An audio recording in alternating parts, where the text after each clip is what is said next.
Welcome again to my channel. Today I'm in Jos Museum with a textile designer. Her name is Christiana Udubrae. Yes. Am I right? Yeah. Right. And she's going to tell us, give us the process in making textiles and batik.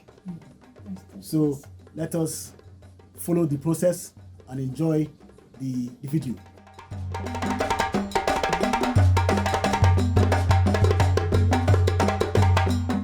In the primary school, we had a teacher who came. He was an NYC student. He came and he taught us how to do tie-dye on an handkerchief.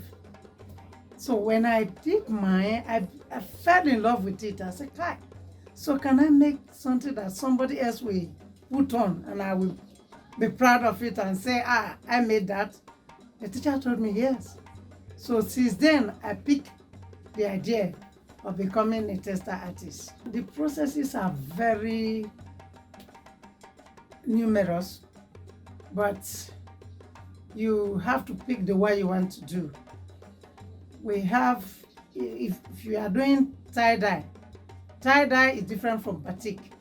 Tie-dye, as the name implies, the definition, as the name implies, my own definition is tying foreign bodies into a fabric and dyeing it. If you use the authentic dye, you wash several times before you dispose them or before you sell them. It will not run. But if you want to freeze the dye, you can as well use a chemical for preservation. Once you use the real quantity, the number of quantity of dye, together with the number of quantity of chemicals, you don't need any more preservation or fastening of the dye. It will fasten itself because the cost is so that fasten the dyes. It won't run.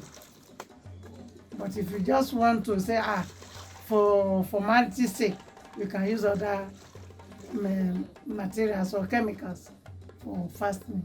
Okay. Like the vinegar. You drop a drop of vinegar inside cold water and you rinse the fabric thoroughly, it will freeze.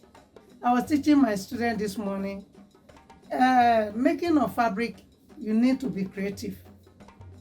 Don't just say because people are doing it this way, you do your own that way. You deviate. You do it this way, you deviate to another way.